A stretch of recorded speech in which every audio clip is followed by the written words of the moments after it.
Pangsanlibutang ulat. Sabbath at pangangalo niya. Dominica, July 6. Ursula Leslie. Tampok sa mission story ngayong Sabado ang Ebenezer Seventh-day Adventist Primary School sa Roseau, ang kabisera ng Dominica. Ang paaralan na binuksan noong 1976 ay patuloy na nasa top 10 na listahan ng 62 elementary school sa isla. Ngunit ang gusali ng paaralan ay punong-puno ng 160 mga bata mula kindergarten hanggang grade 4. Ilang metro lamang ang layo ay may 40 na grade 5 at grade 6 na nag-aaral sa isang pansamantalang classroom sa isa pang gusali. Mas marami pa sanang mga magulang ang gustong ipadala ang kanilang mga anak sa paaralan, ngunit wala ng puwang. Bahagi ng ika-13 Sabbath offering sa quarter na ito ay makakatulong sa pagtatayo ng bago at mas malaking paaralan. Ito ang kwento ng 2 estudyante na nag-aaral sa Ebenezer Seventh-day Adventist Primary School. Ang unang kwento ay tungkol kay Susan.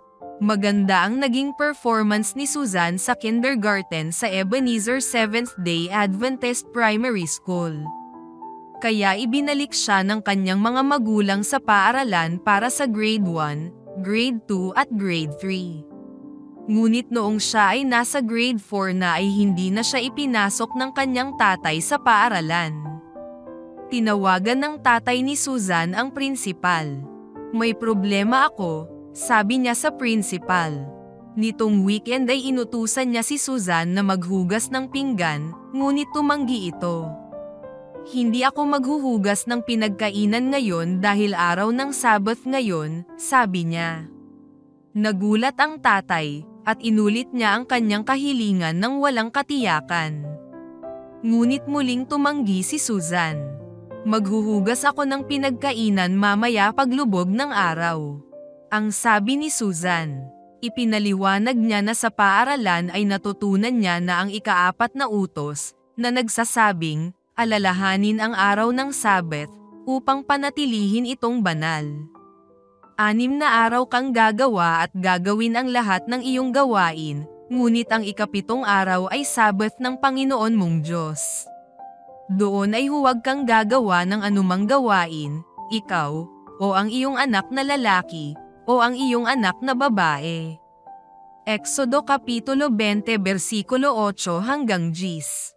Itinuring niya ang kanyang sarili bilang ang anak na babae na binanggit sa batas ng Diyos.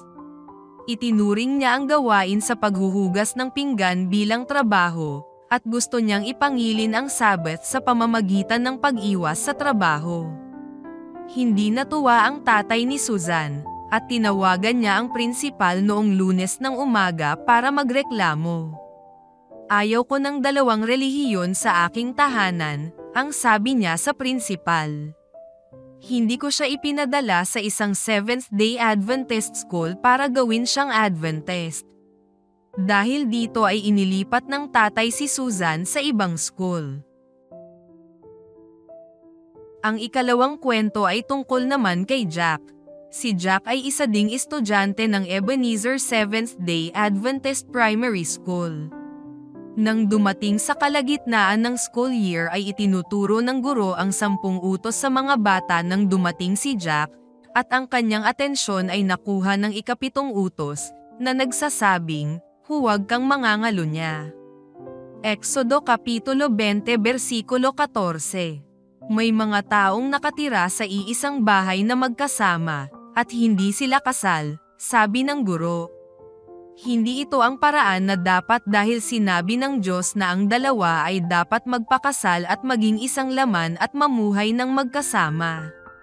Hindi sila dapat tumira sa isang bahay kapag sila ay magkasintahan. Dapat kasal na sila.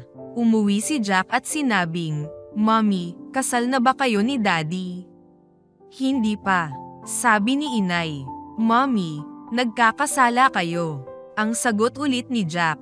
At idinugtong pa niya, "Sabi ng teacher namin ay itinuturo ng Biblia na hindi dapat kayo magsama kung hindi pa kayo kasal." Nagulat si nanay. Hindi niya alam kung ano ang sasabihin. Nagsimula siyang mag-isip tungkol sa mga desisyon na ginawa niya sa kanyang buhay. Pagkatapos ay nagkaroon siya ng ideya. Jack, kapag umuwi si Daddy, sabihin mo sa kanya kung ano ang sinabi mo sa akin. Pagdating ni Daddy sa bahay, tinanong ni Jack, Daddy, kasal na ba kayo ni Mommy? Nagulat si Daddy at sinabing, hindi pa, bakit mo tinatanong? Sa klase naming ngayong araw, sinabi ng guro na ang isang lalaki ay hindi dapat tumira sa isang babae nang hindi pa sila kasal, sabi ni Jack. Daddy, nabubuhay kayo sa kasalanan. Dapat kasal na kayo bago kayo magsama. Nagpasya si Daddy na makipag-usap ng heart-to-heart kay Mommy. Hindi nagtagal ay ikinasal na ang dalawa. Kalaunan ay isinalaysay ni Mommy ang kwento sa principal ng paaralan. Sinabi niya na ang mga salita ni Jack ay humantong sa mag-asawa na magpakasal. Sinabi ng principal na si Ursula Leslie, na ang paaralan ay may misyon na ibahagi ang Biblia sa lahat ng bata. At ang Holy Spirit na ang baalang gumawa sa mga susunod na hakbang. Minsan, ay tinututulan ng mga magulang ang desisyon ng mga estudyante kapag pinili nilang sundin si Kristo sa lahat ng paraan. Iyon ang isa sa mga hamon na mayroon kami. Gusto ng ilang estudyante na magpabinyag, ngunit gusto lang ng mga magulang na matuto sila ng mabubuting aral at wala ng iba pa. Ngunit mayroon ding mga kwentong nakapagpapasigla sa puso ng mga magulang na tumatanggap ng mga katotohanan sa Biblia na iniuuwi ng kanilang mga anak. Ang kawalang hanggan lamang ang maghahayag ng mga resulta ng mga binhing itinanim sa puso ng mga anak at kanilang mga magulang. Ating ipanalangin ang Ebenezer Seventh-day Adventist Primary School, na ang mga binhing itinanim sa puso ng mga anak at mga magulang ay magbubunga. Salamat sa pagpaplano ng mapagbigay na 13th Sabbath offering para sa paaralan.